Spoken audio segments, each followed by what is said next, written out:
திரு D Jayakumar அவர்கள்.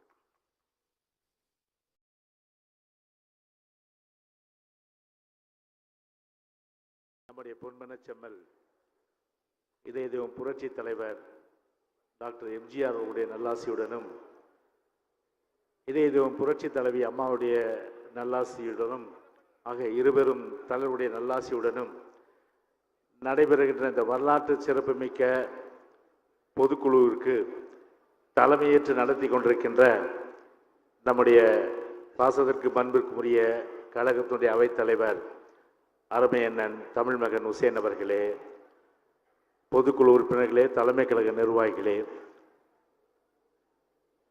நம்முடைய பொன்மனச்செம்மல் புரட்சி தலைவர் டாக்டர் எம்ஜிஆர் அவர்கள் ஒரு திரைப்படத்திலே அச்சம் என்பது மடமையடா, அஞ்சாமை திராவிடர் உடமையடா, ஆறிலும் சாவு நூறிலும் சாவு, தாயகம் காப்பது நம் கடமையடா என்று சொல்வார்கள்.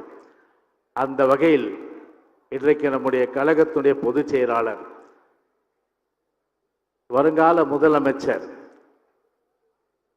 நம்முடைய புரட்சி தலைவர்களுடைய அந்த எண்ணப்படி கருத்துப்படி தாயகம் காக்க வேண்டும், அதிலும் கழகத்தை காக்க வேண்டும் என்ற வகையிலே நம்முடைய மாண்புமிகு முன்னாள் அமைச்சர் சண்முகம் குறிப்பிட்டது போல எத்தனையோ சோதனைகள், எத்தனையோ அளவிற்கு நம்முடைய அரசியல் எதிரிகளால் கழகத்திற்கு கொடுக்கப்பட்ட அந்த துன்பங்களெல்லாம் தாங்கி எத்தனையோ மேடு வெள்ளம் வழியிலே உன்னை இடற வைத்து தள்ள பார்க்கும் குழியிலே அத்தனையும் தாண்டி காலை முன்வேடா என்ற சொல்லுக்கேற்ப நம்முடைய கழகத்தினுடைய பொதுச்செயலாளர் எடப்பாடியார் அவர்கள் ஒரு கழக சட்டத்திட்ட விதிகளின்படி கழக பொதுச்செயலாளராக ஏற்று இன்றைக்கு வழிநடத்தி கொண்டிருக்கின்ற ஒரு வரலாற்று சிறப்புமிக்க பொதுக்குழு. எனவே அப்படிப்பட்ட ஒரு வரலாற்று சிறப்புமிக்க பொதுக்குழு என்று சொல்லும்போது இன்றைக்கு கடந்த காலங்களை நம்முடைய அருமை சகோதரர் சிவிஎஸ் சொன்னது போல புரட்சி தலைவர் மறைவுக்கு பிறகு புரட்சி தலைவி அம்மா அவர்கள் கழகத்தை வழிநடத்தினார்கள்.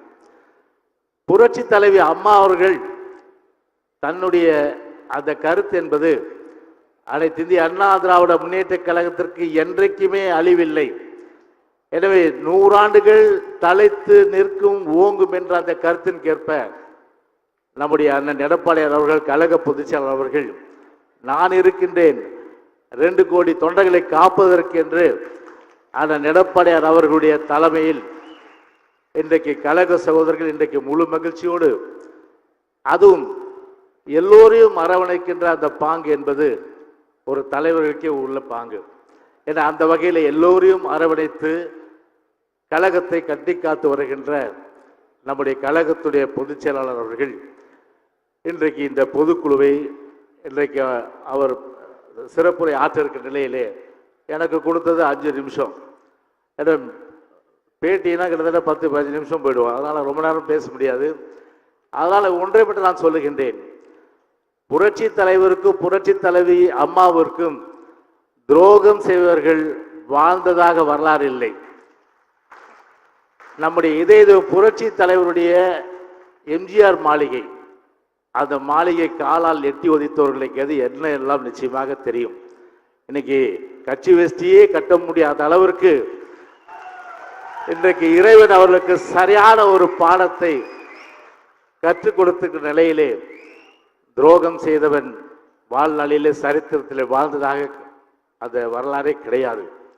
எனவே நம்முடைய அந்த நோக்கு என்பது 40 இலக்கு.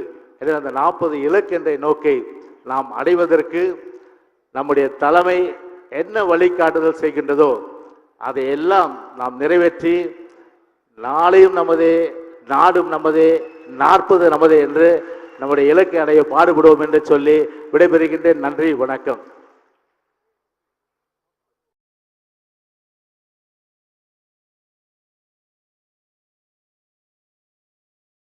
முன்னாள் அமைச்சர், கோவை புறநகர் தெற்கு மாவட்ட கழக செயலாளர், கழக தலைமை நிலைய செயலாளர், சட்டமன்ற உறுப்பினர் அருமை அண்ணன் திரு SP வேலுமணி அவர்கள்.